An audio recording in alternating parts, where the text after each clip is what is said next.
Okay, so we are on day 2 of your textured landscapes. You should have your background completed. Again, this is my reference sketch. So what you want to do once you have your background painted is start to look at your layers and what's your background, middle ground, and foreground, because that's our focus here. Since I already have my sky, I already have my background, so what I'm going to do is work from the top to the bottom and build up my layers. So the next layer I want to build up is going to be my middle ground or my ocean line here.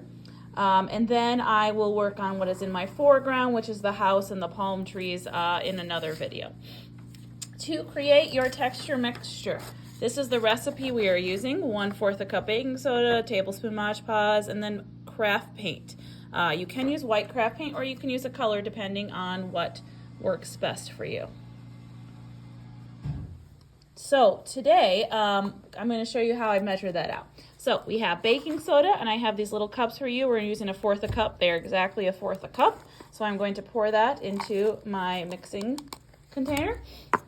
Then I have Mod Podge, so I filled half of these smaller cups with Mod Podge to get approximately a tablespoon. Okay, and I am using a palette knife here.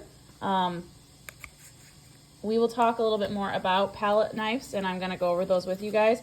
But a palette knife is just simply a nice way to apply paint. You'll see it in a lot of oil paintings. If you use a palette knife, it's going to help you to apply this onto your canvas really well. You could also use a popsicle stick to mix and apply paint. Palette knife's going to be a little bit more springy and have a little bit more pressure as you apply the texture. Whatever you use, you just have to make sure to wash it out at the end of the day. Okay, so I'm just scooping my materials together here. I'm going to spend a little bit of time mixing. Now, if you notice that it is a little too chunky, you can check in with me. It's possible you can add a small little bit of water to your mixture if needed to get it to be a little bit smoother and easier to apply to your canvas, okay? I'm going to do it here. Add a little bit of water and just continue to mix. You want it to be a little bit thinner than like a pancake type batter today. When we continue to work farther towards the foreground, we want it to be less chunky so we can build up the texture better. Okay, so if I'm looking at this as kind of like a whipping cream or half and half kind of a texture.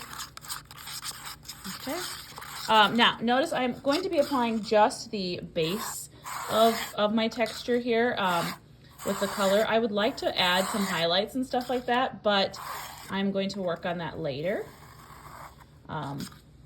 Just want to get a nice base on there. Ooh, that's kind of fun.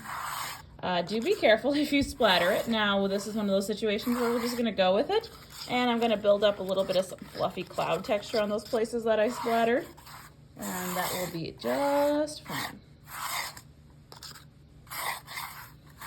Just kind of building up a nice little bit of a wave texture. So I'm scooping it with my palette knife and spreading it across. You can also carve into the space a little bit to get you some highlights.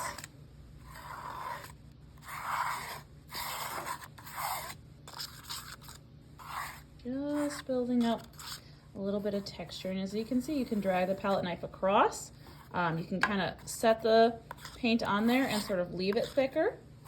You can also draw into the paint or scratch into the paint. I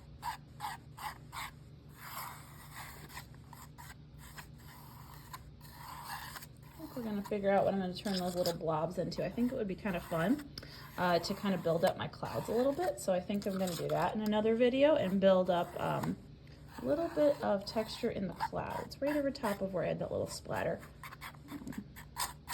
See how we can make that work into the overall scene here. Okay? All right, so after I've worked that down, make sure I am bringing it all the way down to the bottom. Even though I realize I'm going to have my foreground in there, I just want to bring it all the way down to the bottom so that I don't have any gaps. Okay? So we will start on the foreground next time.